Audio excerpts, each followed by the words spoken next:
O Allah, o Zot, nuk kemi në dije përveç se dije si ti na ke dhuruar, ti je i gjithdituri dhe ti je i urti. O Allah, o Zot, na bëj dobi me atë që na ke mësuar, e na mëso atë që na bën dobi, e na shto diturinë dhe urtësinë. O Allah, o Zot, bëj këtë dije që ne marrim dhe japim argument, dëshmi, ndërmjetësim për ne ditën e Kiametit, atë ditë ku nuk bën dobi asgjë, vetëm se kush i vjen Zotit me zemër të pastër dhe me vepra të mira. Qofshim prej këtyre njerëzve. Amin. Ishim thot një takim pyetja parë për sonte, dhe njëri ndër njerëzit që ishin të ulur thoshte që i dërguari Allahut sallallahu alaihi wasallam ka ndruar jetë nga magjia. Është kjo e vërtet? Jo, as pak e vërtet, nuk është e vërtet.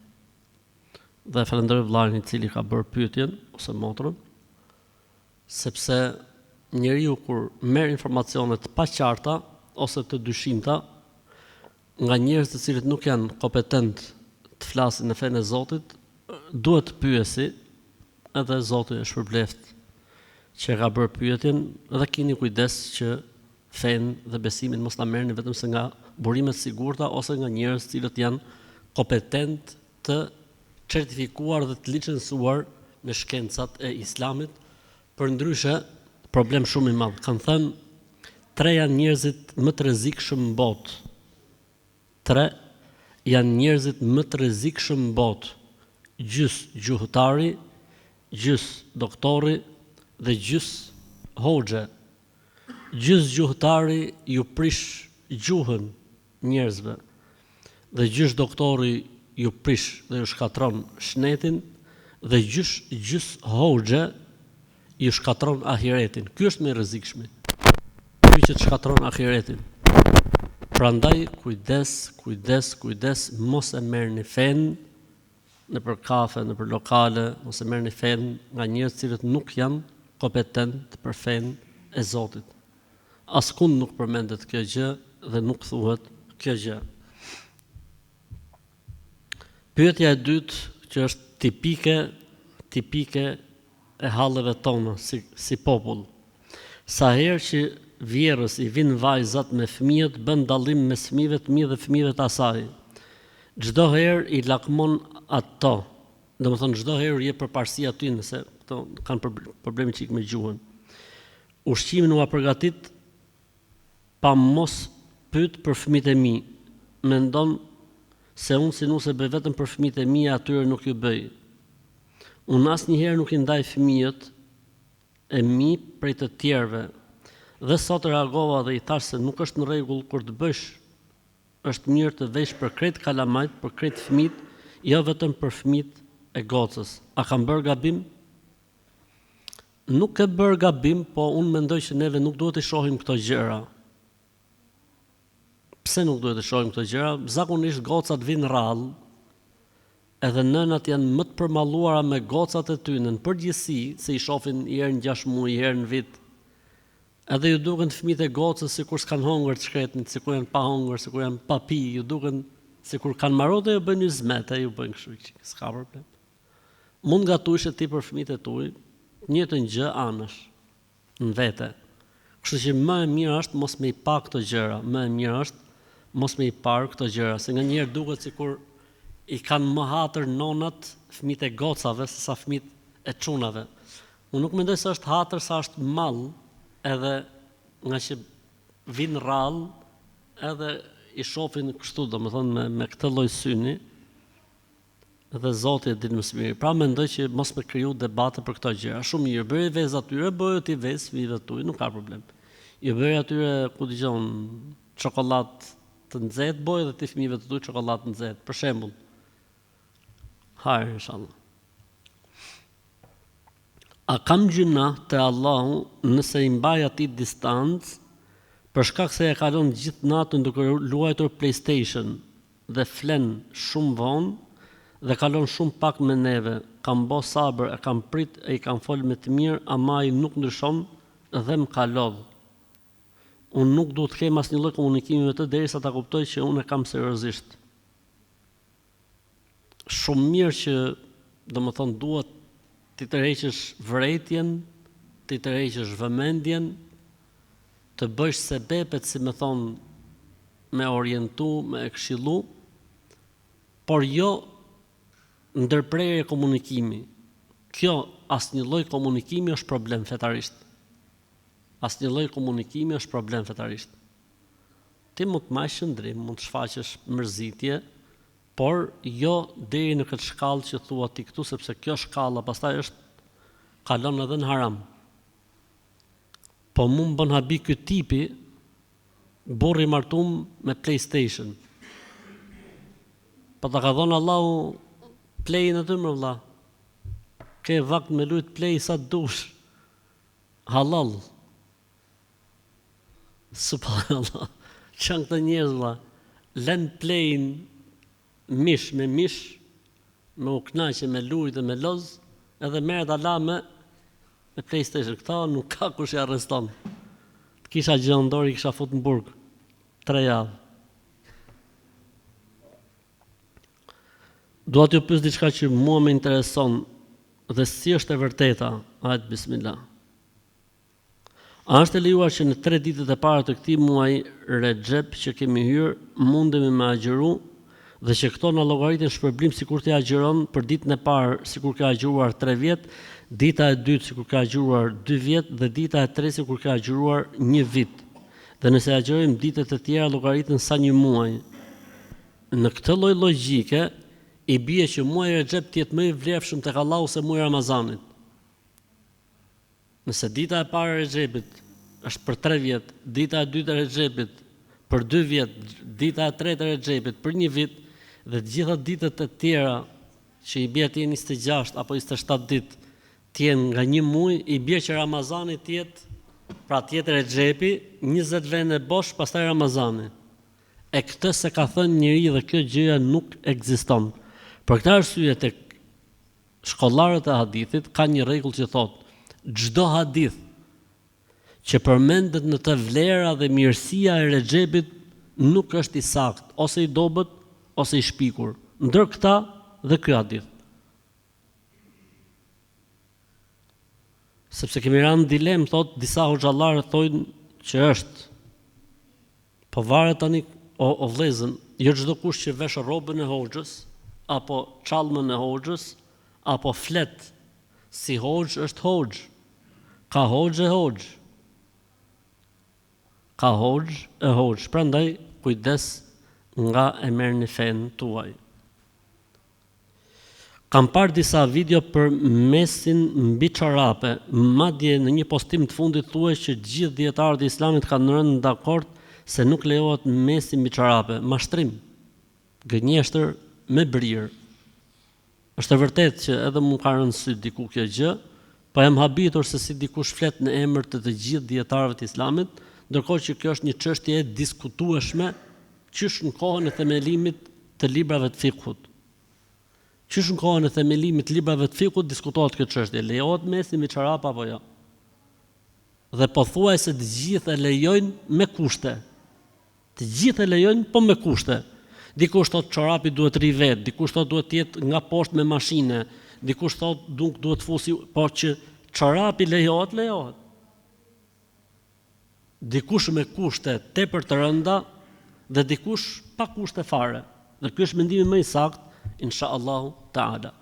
I vetmi kusht që është i diskutueshëm për sa i përket çorapeve me të drejtë është diskutimi a lejohet të jepet mes mbi çorapin nëse është në nyjen e këmbës. Këtu pastaj është debat i bukur dhe interesant. Dikush thotë nuk bën sepse çorapi apo mestja duhet mbuloj pjesën e abdesit. Dikush thotë bën sepse në hadithin e saktë pejgamberi sa ka dhënë mes mbi sandale. Dhe dihet se si kanë qenë sandalet e pejgamberit sallallahu alaihi wasallam. Për këtë arsye unë për sa i përket çorapit që është poshtë nyjes, them kështu. Më e mira është të jetë mbi nyje, më e mira. E kush e merr mestin me çorapet në nyje, unë nuk i them dot se del pa abdes. Sepse argumenti shumë i fortë tek pala kundërshtare, shumë i fortë si argument. Po duke qenë se një pjesë shumë e madhe, masivitet, thonë zbon po që poshtë për të ruajtur veten, si më thon. Amo me shpirt dhe me zemër, them që mesti është i saktë dhe kush thotë se del pa mes, për mendimin tim nuk ja qellon. Nëse kemi marrë abdes duke larë këmbët, pra jemi zbathur dhe kemi bërë falënin, pastaj kemi vesh çorapet. A ka problem kjo koha që ka qenë bosh dhe ne nuk I kemi vesh çorapet? Nuk ka problem. E rëndësishme është I veshësh çorapet pa u prish abdesi I larjes këmbëve. Pra dikush ka larë këmbët në mëngjes dhe nuk I ka prish abdesi, për shembull le të themi deri në ikindi. Në ikindi ka vesh çorapet. Pastaj ka vazhduar me të njëjtin abdes. Dhe në namaz të akşamit ka prish abdes dhe I ka dhënë mes për herë të parë. Kur I fillon mesi këtij personi? Për akşam.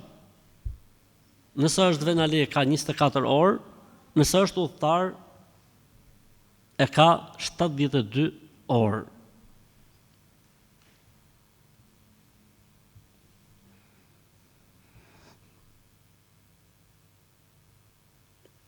Kam lexuar diku, prap ky muhabet me fjalë, kam lexuar diku mbi puthjen e gishtërinjve tregues 3 herë, kur thirret emri I Muhamedit alayhi salatu wassalam në ezan. Dhe kam dëgjuar që Ebu Bekri radhiyallahu anhu e bënte një gjë të tillë. Nine. Nuk është e vërtet një gjë e tillë, është mashtrim.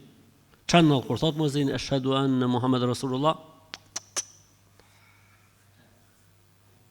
sepse e bën këtë punë, nuk e di, pas ka një transmetim se ku e kanë gjetë, nuk e di, domethënë, e rëndësishme është që transmetimi nuk është I saktë dhe kjo gjë nuk është prej sunetit. Po cili është suneti faktikisht? Suneti është që kur thot muezini ashhadu anna Muhammed Rasulullah, ti thush ashhadu anna Muhammed Rasulullah, pastaj të thuash raditu billahi rabba u bil islami dina u bi Muhammedin sallallahu alaihi wasallam nabiyan wa rasula. Çi çan not tani? Suneti është thush këtë, është fut bidati, ka humb suneti. Për këtë arsye kanë paston të parët tan, sa herë që futet një bidat në fe, humbet një sunet. Dhe ky është argumenti I pastër fare se si futet bidati humbet suneti. A është e vërtetë se thuhen salavatet përpara se thirret ikameti, pra muezini përpara se trasi ikametin ose ezanin bjerën salavat? Jo. Nuk ka argument për këtë gjë. Kjo është prej sajesave, prej bidateve në fen tonë. Prandaj I bëj thirrje muezinëve që mos të bëjnë bidate të tilla, mos të bëjnë sajesa të tilla në fenë e Zotit. Bilali radhiyallahu ta'ala anhu dhe Abdullah ibn Mektumi radhiyallahu ta'ala anhuma e kanë thirrë ezanin në prezencën e pejgamberit sallallahu alajhi wasallam dhe ikametin afërsisht 10 vite. Tani llogaritë ti sa namaze janë fal për 10 vite dhe s'ka ndodhur ndonjëherë që para ezanit këta muezin të pejgamberit alayhis salam apo para ikametit të binë salavate. Prandaj mos bëni bidate, sepse bidati transmetohet dhe trashëgohet brez mas brezi dhe ngarkoheni me gjunah ju dhe ata që do ta ndjekin shembullin tuaj deri në ditë kiametit. Prandaj priteni këtë bidat të shëmtuar. Si thuti I shëmtuar po bën salavat, o zotni. Rëndja në salavat është elhamdulillah gjëja më e bukur që mund bëj muslimani në jetë. Po ti nuk mund bish në salavat vend e pa vend. Ti nuk mund bish në salavat vend e pa vend. Është njësoj si kur thush njoni, mas I jep tekbirin fillestar, Allahu Ekber, pastaj bjerë në salavat. Çfarë do I thush? Bidat, sajes. Po pse vëlla çfarë të keq që ka të ranë salavat, o zotni? Ka ranë salavat pejgamberi sa këtu? Jo, mbaroj historia. Kështu që këto janë bidate të pështira që duken të mira dhe të bukura, po që faktikisht humbasin madhërinë e sunetit. Cili është suneti o vëllezër para ezanit? Mos të bëhet asgjë. U fut bidati humbi suneti. Cili është suneti para ikametit? Asgjë. Bëhet dua, bëhet lutje, gjithë secili në vete. Futet bidati humbet. Personi nuk mund të bëjë këtë sunet që është heshtja, qetësia, duaja, namazi suneteve etj. Po edhe të tjerët që janë të bë dua, I shqetëson ai njeriu që bën salavat. Apo dikush është duke fal sunetet, ky njeriu I shqetëson, me çfarë drejte I shqetëson?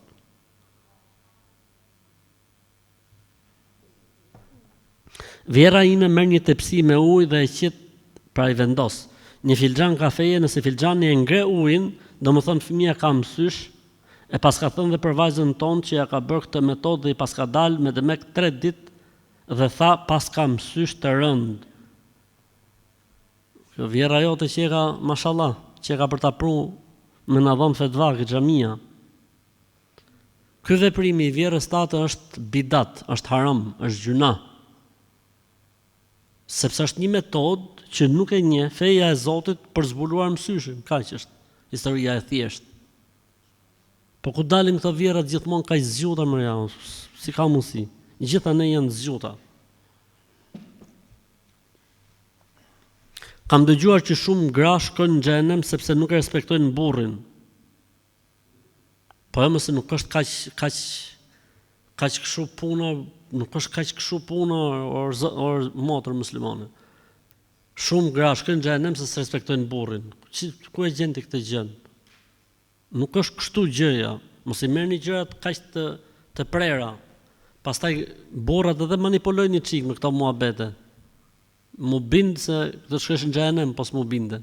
E ke vënë në xhenem. Kështu që xhenemi është pronë e Zotit dhe Zoti në xhenem fut këtë dojë ai. Nuk është në dorë të burrave me fut gratë në xhenem. Kështu që e ke dëgju gabim. Por Islami thot burri duhet i bindesh, jo ta respektosh, siç thot pyetja këtu. Burri duhet me u bind, që do të thot fjala e burrit është ligj. Se kur thu burrin duhet me respektu, e ke lënë shumë të lirë dhe evazive gjën.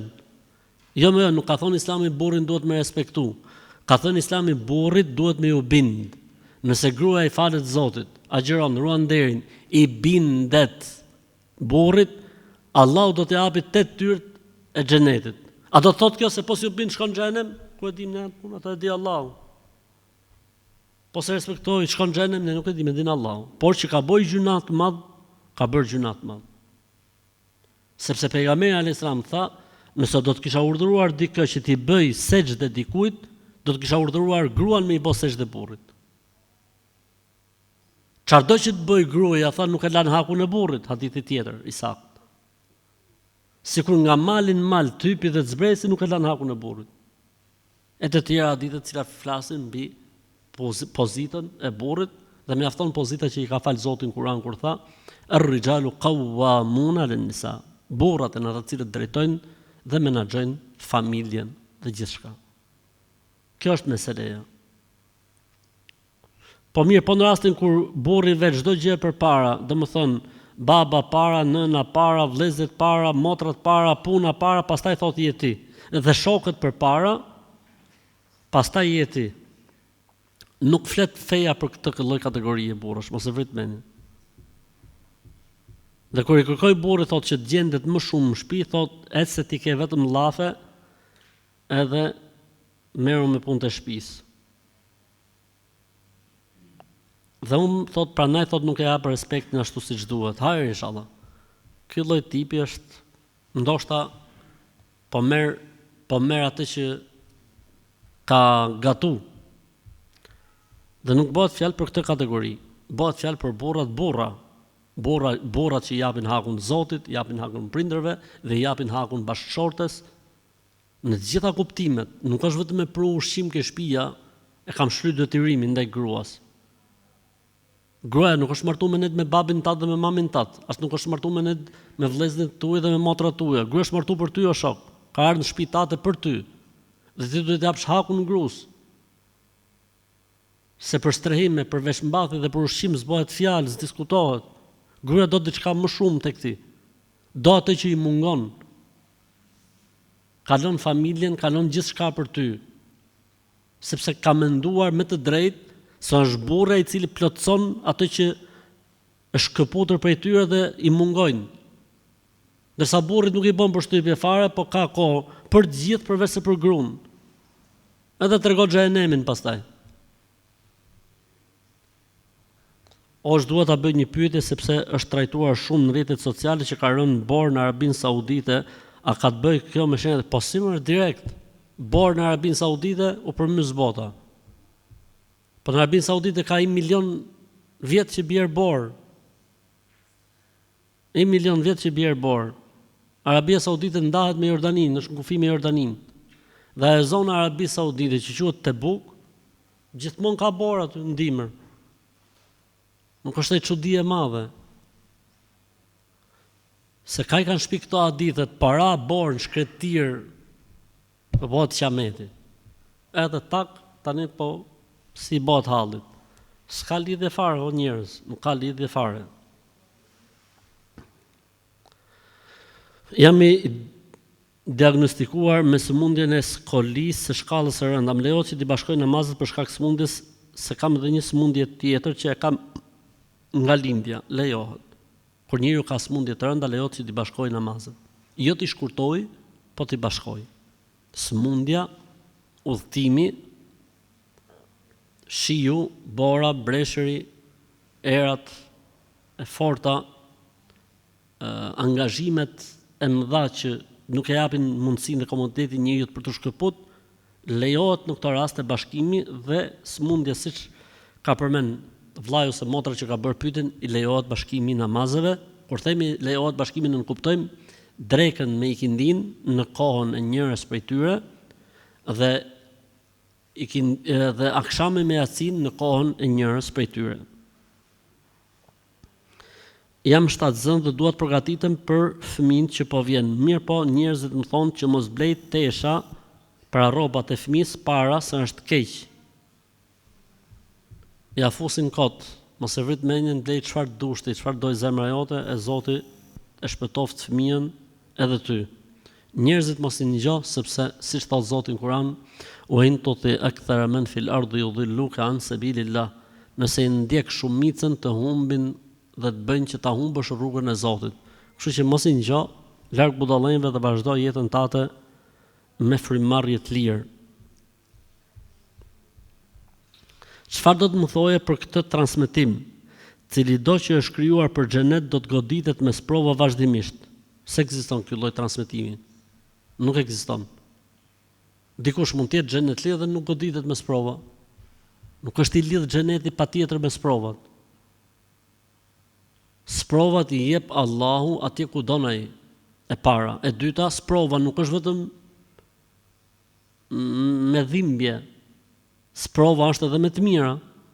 Ne si njerëz e lidhim sprovën vetëm me gjërat e këqija, sëmundja, aksidenti, vdekja, falimenti, mos suksesi. Ndërkohë që suksesi, paraja, pushteti, mirësitë, fëmia, komoditeti, niveli i lartë i jetesës, gjitha këto janë sprova. Rasti i parë i sprovave kërkon prej nesh durim, rasti i dytë i sprovave kërkon prej nesh falënderim dhe, si më thënë, përdorim në të mira. Kështu që njeriu shpëton dot nga sprova. Unë udhtoj shpesh për në Berat dhe bashkoj drekën me ikindin. Ndërkohë që tani po nisem nga Berati për në Tiranë dhe akshami më kalon dhe futet jacia ndërkohë që unë jam rrugës. A duhet ndaloj t'i bashkoj pa kalu akshami apo mund t'i fal kur të arrin Tiranë? Nuk ka asnjë lloj problemi. Përderisa ti je në udhtim me sipër, lejohet që t'i bashkosh edhe kur të vish në Tiranë. Çoje stresin në ngrirje dhe pa stres. Është një shoqja jonë që ka probleme shëndetësore, nxjerr gjak nga goja dhe ka dhimbje stomaku. Ka bërë rukje dhe i është thënë që ka magji ose mësysh dhe është udhëzuar që të vizitohet tek mjeku. Ai është ndjekur nga mjekët dhe ka kryer gjitha kontrollet e nevojshme, por deri tani nuk është gjetur asnjë shkak mjekësor i qartë. Ndërkohë që mjekët i thonë vazhdimisht që kjo është në rregull për sa i përket mjekësisë. A mund të jetë kjo gjë e lidhur me të vërtetë me shkaqe fetare apo duhet vazhdojmë vetëm trajtimin mjekësor? Të dyja bashk. Derisa të gjehet problemi, le të themi mjekësor, shkencor, vazhdohet me Kur'an. Ku është problemi? Pra mjekësia, bile kjo ishte tema që dje trajtoi profesor Khalidi. Mësuesi që ishte dje. Këtë trajtoi. Pra përderisa mjekësia thotë s'ke gjë dhe problemi vazhdon, tani ka gjë apo s'ka gjë? Ky gjaku pse rrjedh? Dikush në komente do thotë rrjedh për këtë arsye, zotni ne po flasim për pyetjen. Pyetja thotë mjekësia thotë s'ke gjë, gjaku vazhdon të rrjedhi. Them vazhdoje leximin, vazhdoje kënimin. Madje edhe nëse mjekësia do të kishte gjetur diçka, vazhdo mjekësinë edhe leximin. Kurani nuk bën dëm. Kurani është vetëm i dobishëm, Kurani është vetëm i mirë, nuk ka keq për Kuranit. Allah është shëroft. Jetojmë në Itali, por ky është një shqetësim që e kemi të gjithë. Pra lejo që të sjellim pemën për fëmijët në mënyrë që kalamajt tanë mos ndihen keq në krahasim me shokët e tyre. Jo, nuk lejohet, sipas Islamit, të sjellësh një pemë e cila është paganizëm i gjallë dhe s'ka lidhje me asgjë. Nuk ka lidhje me asgjë. Madje edhe teologjia e krishterë e konsideron pemën që i thuhet pema e krishtlindjeve, e konsideron paganizëm. Po jo, po e bëjnë gjithë kështu thonë. Kjo është pjesë tjetër, pastaj nuk më intereson mua me zgjidh pse e bëjnë gjithë dhe nga e ka origjinën. Ideja është jo. Po fëmijët do të ndjehen keq, do të ndjehen keq fëmijët, më të vërtetë, sepse nuk i ke dhënë hakun Bajramit. Bëje shtëpinë me drita për Bajram, bëje me lule, bëje me gjëra të bukura, bëje për Ramazan shtëpinë, bëje bukur dhe fëmijët do të marrin mend Bajramin. Është normal. Organizoje klasën e kalamajve me rastin e Bajramit, çohu gjithë çokolata, çohu gjithë lule, çohu gjithë gjëra të bukura. Edhe fëmia do të ndihet mirë dhe krenar me besimin që ai ka, një fe e cila ofron diçka për shoqërinë dhe për jetën sociale. Kështu që nuk lejohet. Implantet e dhëmbëve a lejohen sepse po më thonë që nëse vdes me dhëmbë të huaj, nuk vdes si musliman. Kush ta ka thonë këtë llafin, na i pa adresën e tij, t'i ngrejmë pa di, ta arrestojmë inshallah. Ose do ta ketë në një natë këy me këto klinikat dentare. Dhe klinikat dentare më kanë borxh të madh që po jap fetva që lejohet. Klinikat dentare më kanë borxh të madh që po thënë lejohet. Është që nuk ka asnjë lloj problemi. Çdo gjë që është në interes të shëndetit njeriu dhe përmirësimit të jetës tij dhe të shëndetit tij është e lejuar përderisa nuk kanë të haram, gjuna. Kështu që në rregull. Kështu që kush ta ka thonë këtë fjalën, na ço adresën, na ço gjonat i ngremi pa ditë, ta arrestojmë 3 javë. Gjyshja na ka ngelur në shtrat dhe të shtëpisë po bëjnë plan që kur të vdesi me e varros direkt dhe vetëm me qefina, thot mami. Kurse babi thot do ta varrosim me arkivol, i kam thënë babit më e mirë është që dhe me aq dia sa kam unë, por babi e ka problem nga ajo që nuk ka shumë informacion dhe ka frikë se mos i bëjnë ndonjë magji tek arkivoli, sepse arkivolin do ta çojnë deri tek varrezat dhe funerali nuk e kthen mbrapsh. Okej, Perla, gjë përgjigjen këtu. E paskën me ju. Për sa i përket arkivolit, më e mira është që njeriu të varroset dhe me qefina. A lejohet me arkivol? Lejohet, situata të caktuar, rrethana të caktuar, nuk ka problem. Pra nuk është ndonjë gurgule e madhe varrosja me arkivol. Më e mirë është me qefin, me shpinë tokur i thonë. Mirë. Po mirë, nëse e varrosim me arkivol, kemi bosh shkelje fetare, haram, gjuna, bidat? Jo, mbaroj, e para. E dyta. Çfarë të bëjmë me arkivolin nëse çojmë arkivol deri te varri? Thyhet arkivoli jashtë varrit dhe vendoset mbi pllakat e betonit ose mbi pllakat e derrasës. Pra jashtë thyhet arkivoli me që Perla nuk e merr kamrapsh. Me që Perla nuk e merr kamrapsh arkivolin, atëherë thyhet arkivoli jashtë varrit dhe vendoset ose mbi pllakat e betonit ose mbi pllakat e derrasës. Edhe mbulohet me dhe, me që pas ka frikë babi se mos bëjmë magji. A lejohet me e pa djali pa shami vajzën të cilën është duke u njohur për martesë? Sepse po dëgjoj nga një djalë musliman që thotë nuk lejo, prap me këtë, po dëgjoj një djalë musliman. Po pse dëgjoni çdo lloj kllufi më vëlla? çdo lloj kapsolli që del, çdo lloj huni gardhi që del të fol për fen, thot se kam gjuhë një djalë. Mirë që s'pas ke gjuhë i vajzë. E ky i mençmi, ky po thot, nuk lejohet me dal pa mbulesë. Meseleja është si më poshtë vijon.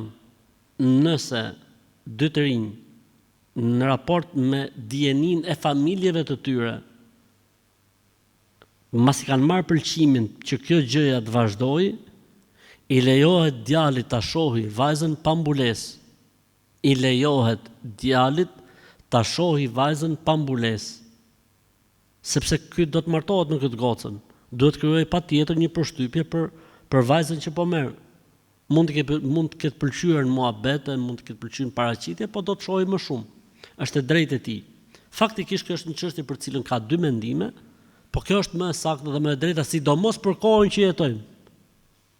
Sidomos për kohën që jetojmë, që fitnet e sprovat e kundërshton e tjerë, ti thush lejohet dhe më e pa.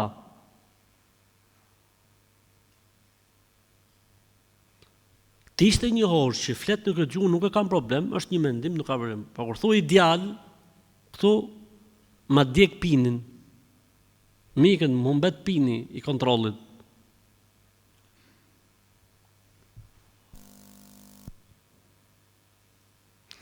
Nëse jemi në marrëdhënie intime mes dy bashkëshortëve, a është obligim të lahemi edhe nëse nuk kemi ejakuluar?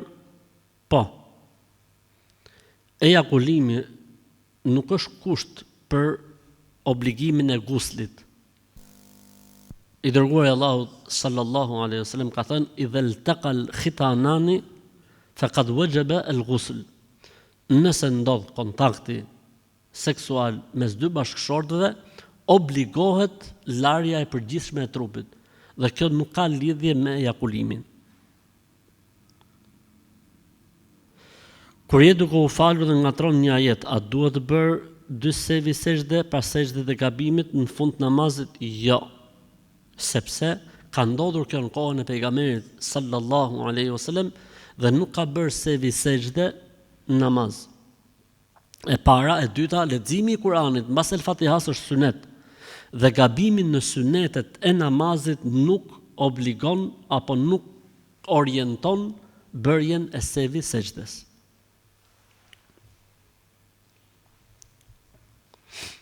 Vjera ime është e krishterë dhe unë jam një muslimane e rregullt me namaz dhe me shami dhe më thot na bëj baklavan se e duam prej dorës tënde, por unë faktikisht nuk di si të reagoj. A marr gjuna nëse e bëj unë baklavan? Jo, inshallah nuk merr gjuna, s'ka lidhje. Bëj baklava. Nuk ka asnjë lloj problemi.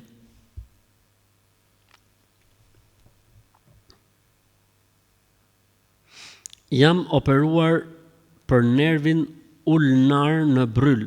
I fal 5 kohët e namazit, po tani jam operuar, falen vetëm me tejemum, se doktorët më kanë thënë mos prek ujë, nga që jam shumë keq nga sëmundja dhe e fali ulur. Am pranohet?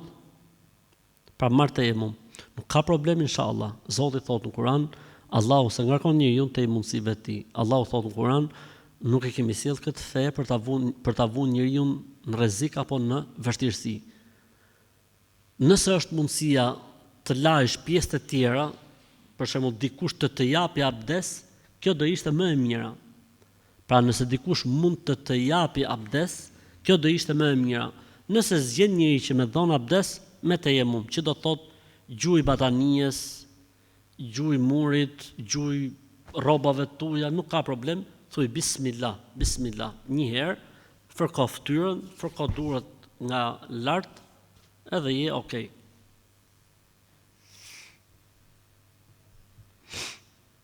Njërit nga të afërmve të mi ka lindur motra gocë dhe sot erdhi një mikesha vetë për vizitë dhe kur iku i gjeti gocës një copë të vogël qymyr sa një 5 lekë tek rrobat. A mos është magji? Po, magji është. Se çka dash kjo zonja me këtë qymyrin që e ka lënë aty unë nuk e di, po është mirë që të pyetet. I thotoi filane, alo, si ja je mirë si e kanë. Përse e le atë copë në qymyr tek fëmia i vogël? Vëllezën dhe motra, duhet me pas parasysh një rregull. Në çështjet e magjive duhet që të krijohet, le të themi, debat dhe konflikt, kur them konflikt në kuptimin e debatit, me njerëzit të cilët e argumentojmë qartë që ata i kanë bërë gjërat. Po jo, ai ndoshta s'm vjen më në shtëpi. Shumë mirë, kjo është aq që duam. Që këto njerëz mos na vinë më në shtëpi. Ose kur të vinë, të jenë kujdesshëm se kanë probleme. Kjo është çështja. Megjithatë duhet pyetur se mund të jetë dhe ignorancë. Pra personin fjalë ka një që kur shkohet tek i fëmijë, poshtë sa lindur do të meloni copë qymyri. Kështu i ka thonë Zelihaja, që e ka komshije.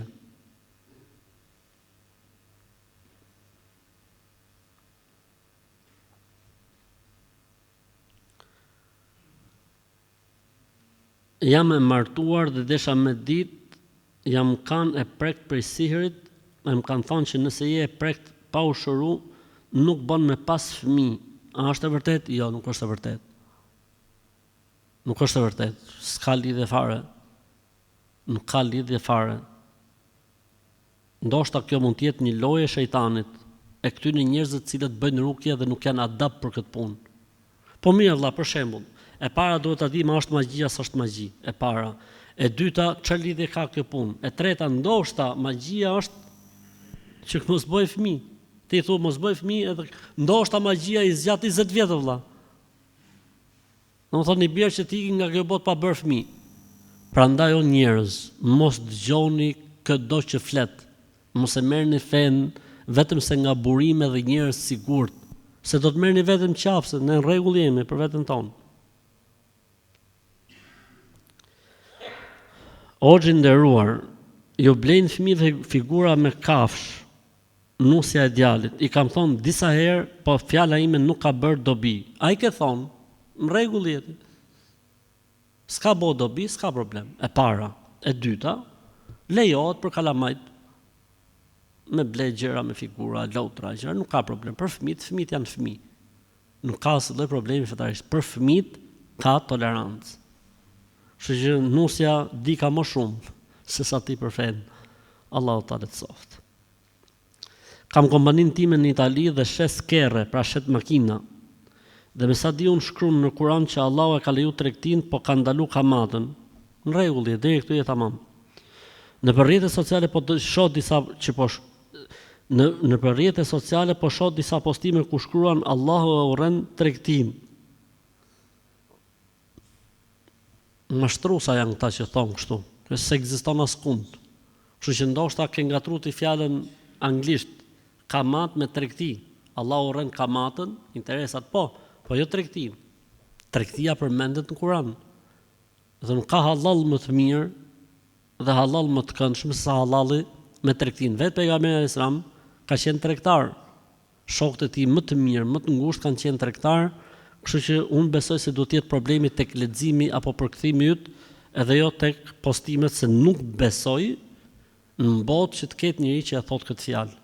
Vetëm po që i çmendur me patent universale. Si t'ja bëj unë sepse burri më detyron që të bëj me të masturbim kur unë jam me menstruacione. A hyn gjuna për këtë punë? S'hyn gjuna, nuk hyn gjuna. Ai ty, ti ati, s'ka si problem. Çfarë më bëj, çfarë të bëj burri shkret? Të presi 10 ditë. Kështu që të paktën lozni, lejohet me loz.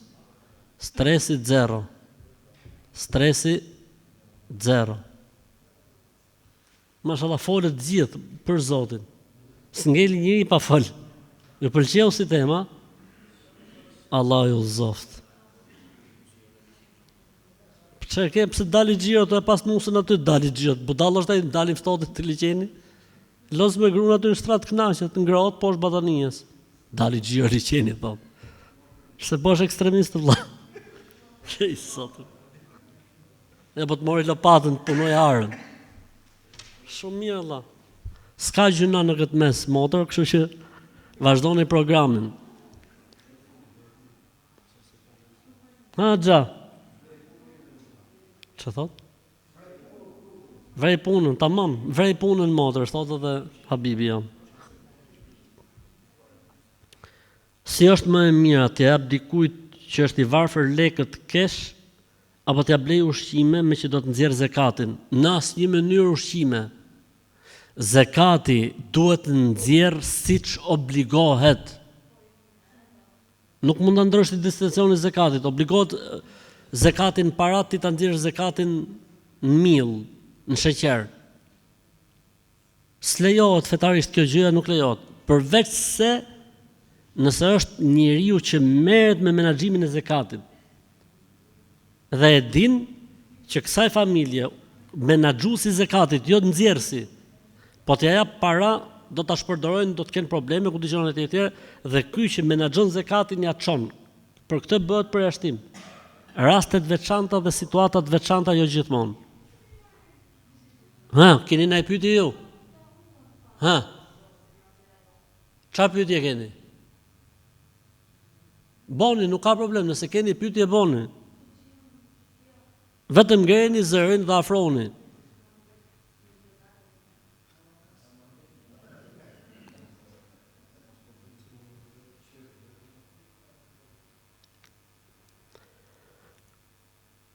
A lejohet që një grua e cila është më të përmueshme të lexojë Kur'an të përkthyer në gjuhën shqipe? Lejohet. A lejohet të bëj dhikr? Lejohet. A lejohet të bëj dua? Lejohet. Absolutisht lejohet, nuk ka asnjë lloj problemi.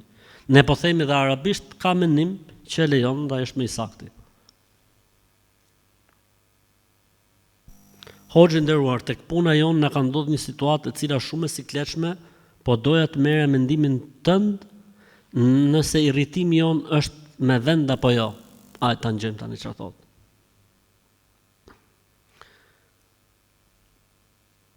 Kemi një punëtor tek puna që është mashkull dhe ne kemi 2 banjo në 2 kat. Burrat i kanë banjot në katin e parë, ndërsa ne gratë, femrat i kemi banjot në katin ton, katin e dytë. Mirë po ky gjithmonë na e merr çelsin aty ku e lejmë ne dhe shkon futet tek banjoja e grave dhe thotë se banjoja e grave është e pastër dhe me ujë të ngrohtë. Ky që ka Hasoni grave. Keni dëgjuar historinë e Hasonit grave? Ka qenë një burrë që i thoshin Hasoni grave. S'kam, nëse ka një Hasan këtu, s'kam me asnjë Hasan. Po kështu është historia. Edhe ky shkoi të gjithmonë rritë ke gratë, aty e gjete veten i shkreti. Kështu që edhe ky Hasani grave tek ju pas ka irrituar dhe keni të drejtë. Këti Hasanit duhet me e rëndësishme, këti tipit. Faktikisht ju boni një gabim, motrat nderuara. Pse duhet ta di ky gjallesa? Duhet ta di Chelsin. Chelsin majnë ju të më qeft. E ma njona për jush, vjen Hasani lart, Hasani grave, me kërko Chelsin ke ajo boksi, s'ka. Kur vitua kërko juve, i thoni Hasanit, shko ke halja poshtë, Hasan. Në të shkoj Hasani, ke halja poshtë, të kënaqet atje, ke halja poshtë. Sa hu i gardi ka kjo botër, burë. Si di e vla, si vjetur për shembull. Robi ka dinjitet, robi ka kulturë. Ati gjithë kati me femra dhe kanë banjën e vetë, shkon këtu, thotë se këtu ka ujtë ngrohtë edhe është pastër. Po shkora pastronoj banjën të ujë atje, veni i çfarë quhet ajo? Boljer atje në binë rahat. Ej, zoti, këta s'ka kush i fut në burgë, vlla, për zotin. S'ka kush i arreston.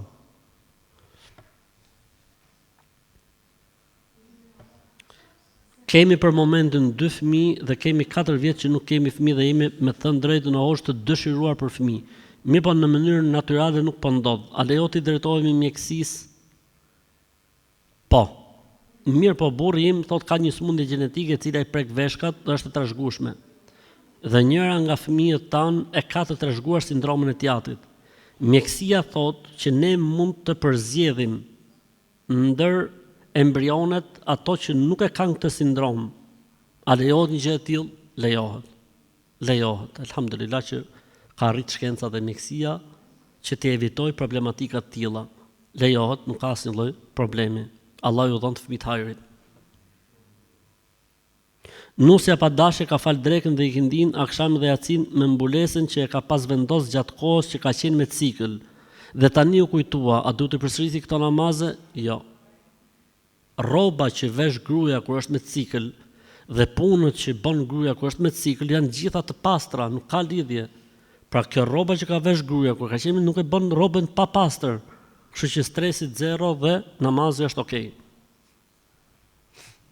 A është e vërtetë se duhet të digjet ajo pjesë ku është bërë tatuazhi nëse njeriu që ka ndruar që ka ndruar jetë ka pas tatuazh? Çan këto më kanibal? Çan këto popull kanibal? Nëse dikush thot ka ndruar jetë dhe ka pas tatuazh në trup, duhet me ja djeg. Po mirë, po nëse ka pas gjysmën e shpinës me tatuazhe, i bjerë me e çu ke furra, me ja përcëllu shpinën. Po nëse ka pas i piktur të madhe në trup, për shembull. S'janë vete për Zotin. Na i thoni këta që i bëjnë këto muhabete ti denoncojmë gjithë, ti arrestojmë. Dhe tani vjen pyetja me kështu, me video. E solla kështu për të ditë që ka faqe që abuzojnë shumë në emër të fesë dhe të besimit. Çfarë thot? Hajde ta shohim. Miku. Hapim prap. Faqja quhet drita hynore dhe qëllimisht po e përmend, drita pikë hynore. Muhamedi alayhi salam ka thënë: "Thyrja e zemrës është më e rëndë se prishja e Qabes." Deri këtu gjysma të keqes. Ka kështu hadithi, nuk ekziston po. Se Qabja është kriju nga dora e njerëzit, kurse zemra është kriju nga Zoti. Të raft. S'do me thonë damllaja, po të raft udhëzimin, kaptim. Të raft udhëzimin kokë. Mos merrni fe nga këto faqe. Faqe të pa konfirmuara, të pa licencuara, të pa orientuara nga dietarët, nga hoxhallarët, mos merrni fe nga këto lloj burimesh. Nuk ekziston ky lloj hadithi nga pejgamberi alayhi salatu wassalam.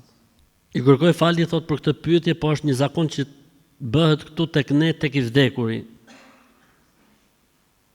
Kur një njeri i vdes, thot i vendosi një thik në bark, me arsyen se kështu nuk i ngrihet barku lart dhe nuk i fryhet.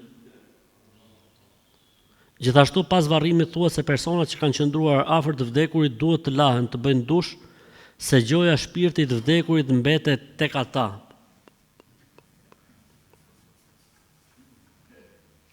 Çfarë bëhet shumë, dhe a thu ka kështu muhabet është vërteta? Doli emri.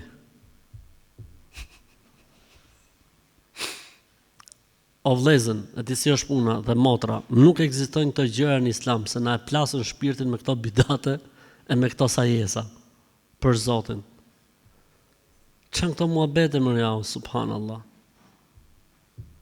Nëse dikush ndron jetë dhe s'ka ngrënë ushqim për një kohë të gjatë, s'ka asgjë për t'i vënë ke barku. Nëse personi që ka ndruar jetë ka hëngur ushqim deri vonë, është mirë që në barkun e tij të vendoset diçka e rëndë, që mund të jetë një tull, që mund të jetë diçka e rëndë me peshë, që nëse ka diçka në bark, ajo gjëja të dali para se të lahet trupi i tij.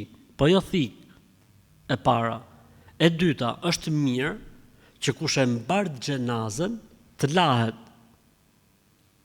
Po para se me ju falë xhenazja, kështu që nuk funksionon këtu mo këne ky muhabet, sepse këtu këne shkohet me xhenazën varreza, falet, nuk del mo koha për të larë, kurse në atë kohë ka qenë muhabet tjetër. Çfarë bëshin në atë kohë? Vdiste dikush, e lajshin, e çojshin me i falë xhenazën. Pastaj pritshin derisa të hapet varri. Po derisa të hapet varri merrte për shembull 1 orë, 2 orë kohë. Edhe njerëzit kishin kohë që me u la. Pra ka qenë me gjë tjetër dhe është e këshillueshme për njeriu i cili lan xhenazën me bo gusl. Për njeriu i cili lan xhenazën, po jo ato që kanë qenë aty afër, dhe shif çfarë justifikimi se shpirti i vdekurit mbetet tek ata. Ç'është ky muhabet më burr? Ky është paganizëm, ky është besim zorishdashtian. Zodorisht, ç'e quhen ato? Ë? Zoroastrian. Besim alienësh. A është haram me hek flokët bebes pas 3 muajsh mas i ka lind? se kam nisë s'bën pa kalu viti. Hiç fare nuk ka problem, rruja kokën. Stresit zero, hiç fare, nuk ka asnjë problemi, këta janë bidate, sajesa. Çfarë duhet bëj unë sepse kam dyshime se vjera po na bën sehire? Ka të eci, ajo më vjen mbrapa dhe më prek shpesh herë me duar, më hyn në dhomë, mi kontrollo teshat, e çfarë kam unë aty, plus burrit tim kur gati s'mlen me ja qit kafen unë, po don vetëm ajo, dhe sa herë du me hangur buk, nashti ndonjëherë kur më merr uria, ajo vjen mbrapa me dhe rrin mbi kokë. Jo haje këtë, jo haje atë. E desha me ditë, a mundet me më kap sehirja edhe pse po falem? Unë mendoj se kjo vjera jote është një smur me certifikat, me patent. Nuk besoj se kjo lloj e smure mendore tjetë magjistare apo sehirbaze, kështu që stresin zero, ketë bësh me i budallaqe, edhe trajtoje me mëshirë, e trajtoje me dhimbshuri se kjo qeka e lut me menç. Kjo qeka e lut me menç me patent universale. I shoqi i bjerë qëmonës, i bjerë lahutës. E drejtë është ajo që thot Xhakadriu, po mirë, ti thot burrit. Po përderisa burri s'ka zgjidhur gjë, për ne ka pyet hoxhën e shkreta. Burri qeka për të hongër dhe për të pi.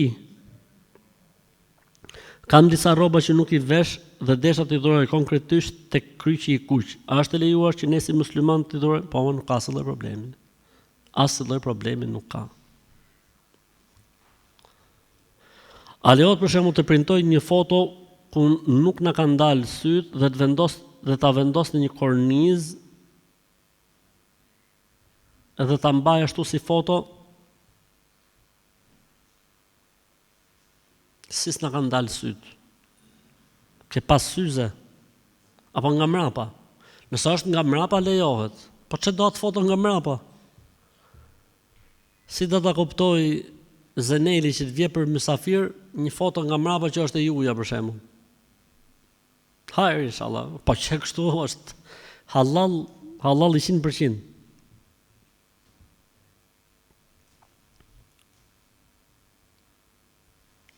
Kur një femër bën eko-ginekologjike, pra jo abdominale, a duhet marrë gusl përpara se të fal namazin? Jo, më çfarë gusli as. Ka bëj ekos, çfarë lidhje ka ajo punë? Nuk është aq e thellë ky muhabet, thjesht ka bëj eko, marrë histori, pastrohet, edhe s'ka asgjë gjë. Elhamdulillah.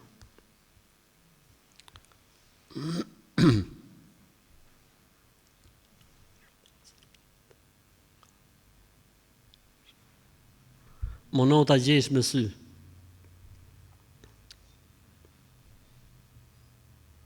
Jo këtë që ka po pyetjet. Erdhi ai.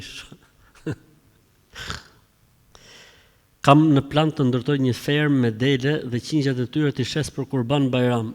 Mashallah, mashallah, Zoti shpërbleft, e Zoti të dhënë të bereqet. Se më kanë thënë shumë vëllezër që ka goxha fitim. Po e provum dhe ne me i ferm diku, edhe ram humner, jo grop. Kështu që boj llogaritmi kështu mirë në rregull, po këto vëllezër që thonë ka shumë fitim, nuk është aq kollaj me pas ferm. Po gjë e mirë është edhe gjë shumë super. Unë inshallah do të bëj reklam për hir të Zotit. Vetëm boje ti se do të ndihmoj edhe unë me reklam, kështu do të me reklam. Po tani thot kam një merak. Kam një pyetje, ka ndonjë kufi sa mund të fitojën, a mund më fito sa dush? Vetëm boje ti fermën, se me shpresën e Allahut, vitin e parë do t'i blejmë ne të gjitha si xhami. Gjitha vitin e parë, vetëm boje ti. Me çmimin që duam ne, ajo me çmimin tat. Kështu që mund të bëjmë një kompromis bashkë inshallah. E rëndësishme hape, po mos u nis nga llafet e njerëzve. Merr lapsin, ka thonë ai qafiri, merr lapsin. Bo llogarit, boj ato, gjonat, shif, shpenzimet, gjonat, merr specialist të fushës, se kështu na thanë neve ato e ka e ferma që deshe me bone, çfarë thotë? Gjok si grob këtu, Edhe shkoj grop Muhameti. Kështu që merri specialist, bëj llogarit, bëj gjonat, më shohi, ec me bismillah, me emrin e Allahut. Amo kështu me hamendje, me bë argjime, me bë gjona, pastaj se disha se kisha llogarit, jo po dojshin dhe kështu dhe dojshin dhe ashtu, kjo pastaj është gjynof me harxhu lek, pa qenë i konsultuar me njerëzit e fushës. Fetarisht nuk ka kufi fitimi. Hiç fare, stresit zero. Kam lexuar në një hadith që thuhet kur falet bariu në mal, pas tij rreshtohen dhe engjëjt në safe. A ka shpërblimin në këtë rast bariu sikur falet me xhamat? Po më mjafton me lajket, s'pun ke me xhamatin tani. A ndo fal me lajket? E në rregull, mos e bëj mendin për xhamatin. Pse se ti je duke sepse ti je duke punu për rrezikun, për halallin, për të mirën, dhe është e vërtetë që kur dikush falet në një hapësirë boshe dhe s'ka njerëz për shkak të një pune, po është e vërtetë që falet me të me lajket e Zotit. Kështu që je në rregull. Po edhe me ne këtu, pse ti mendon se këtu në xhami s'ka me lajke, edhe këtu ka me lajke, alhamdulillah. Në një hadith thuhet që kush falet me xhamat ka shpërblim 27 herë më të madh se sa namazi vetëm, dhe një hadith tjetër thotë ose një hoxh thoshte 25 jo 27, në dy transmetime. Njëri thot 25 dhe tjetri thot 27. Dhe këtu lind pyetja më të drejtë. A është 25 apo është 27? Dhe vjen diskutimi mes dietarëve për të bërë interpretimin. Një interpretim thot 25 për namazet e lehta, 27 për namazet e vështira. Kush quhet namaz i vështirë? Dikush thotë i vështirë quhet sabahu me yacin. Dikush thotë i vështirë quhet sabahu me ikindin. Dikush thotë i lehti është namazi i drekës me namazin e akshamit. Dikush thotë namazi i drekës, ikindis dhe akshamit. Ky është një interpretim. Interpretimi tjetër thotë 25 dhe 27 nuk është për qëllim numri, po është për qëllim 20 e sa pa arrit 30-shën.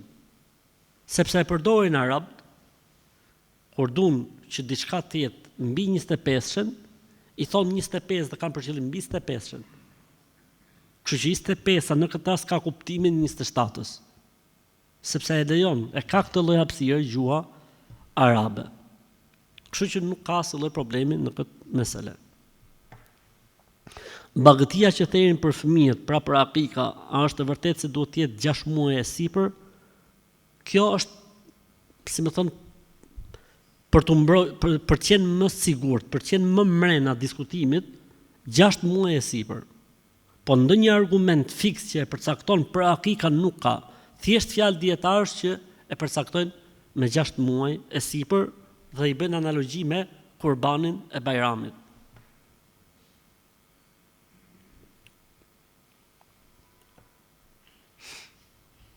Më falni për shqetësimin, s'ka problem se për pyetje jemi këtu. Kam një pyetje, kam dëgjuar nga njerëz këtu që thonë shejtani nuk bëhet dot si dele dhe si kal, sepse janë të bekuara dhe të uruara. Thonë delja është urat dhe uruar. Unë nuk di, ketë në përjashtim, kështu që Allahu alem nuk di që të ketë në një përjashtim në mënyrën se si mund transformohen gjindët, a e marrin formën e deles apo të kalit. Nuk kam dituri për këtë çështje. Allahu alem, hera parë që e dëgjoj, ndoshta mund të kemi kota interpretojmë të interesohemi për këtë gjë.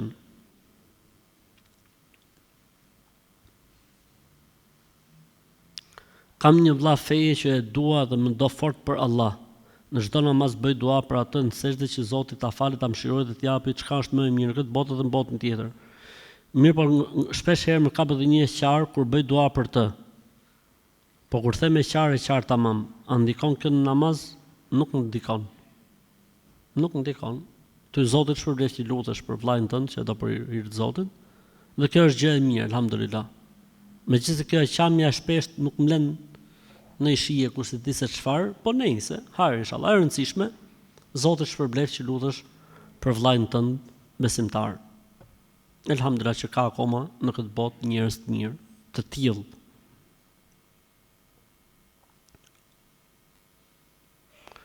A lejo t'u ashes bagëtit e mia për kuban këtyre që shkojnë tek teqeja e Abaz Aliut lart për t'i therrur atje. Nëse ti e di që po i marrin për këtë punë, nuk lejohet me Islam, s'lejohet.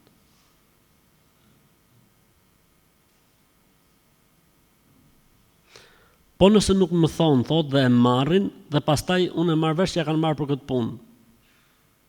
S'ka gjë që ka ik. Amon qofse e di që po e merr për ta çuar atje lart, për ta bërë paganizëm dhe idhujtari, nuk lejohet.